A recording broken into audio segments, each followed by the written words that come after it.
मानव समाचार, मानवता के हक में। आदाब, मैं हूं इमरान राशिद और आप देख रहे हैं मानव समाचार। मालेगांव शहर की सियासत में आने वाला है बदलाव, होने वाली है बड़ी उथल पथल। शहर मालेगांव कांग्रेस पार्टी के सीनियर लीडर, साबिक मेयर और साबिक एमएलए शेख रशीद शेख शफी 27 जनवरी की सुबह 11 बजे मुंबई राष्ट्रवादी ऑफिस जाकर अपने तमाम कारपोरेटर्स के साथ राष्ट्रवादी कांग्रेस में शमूलियत इख्तियार करने वाले हैं। याद रहे कि शेख रशीद ने एक प्रेस कॉन्फ्रेंस के जरिए ये बात आवाम तक पहुंचाई। इस महीने की हमारे 15 जनवरी को हम पूरे कारपोरेटरों की, महापौर की, गट नेता, सभागृह नेता, स्टैंडिंग चेयरमैन, प्रभाग चेयरमैन और तमाम सदस्य 15 जनवरी को एक मीटिंग हुई। उसके अंदर हम लोगों ने तय किया कि एक साथ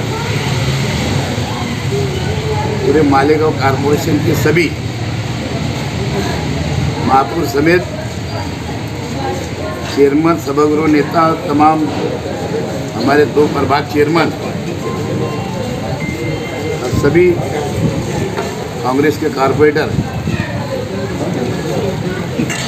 जो हम लोग टोटल हमारी तादाद 29 थी और एक कॉप्शन के मेंबर हमारे अनिल हाजी, इसे मिला के 30 थी। लेकिन एक बुजुर्ग कारपोरेटर हमारी खाला का पीछे 1.5 साल और 2 साल पहले इंतकाल हो गया, वो छोड़ के टोटल 28 सदस्य थे, जिसमें से एक सदस्य हमारे साथ नहीं है। 27 लोग हम और ऑप्शन मिला के 28, टोटल के टोटल हम लोग 27 जनवरी को सुबह 11 बजे मुंबई के अंदर राष्ट्रवादी ऑफिस में जाकर अजीत दादा और जयंत पाटिल साहब और पालक मंत्री भुजबल साहब के नेतृत्व के अंदर हम सब मिलकर के एक साथ वहाँ पे राष्ट्रवादी में प्रवेश करने वाले।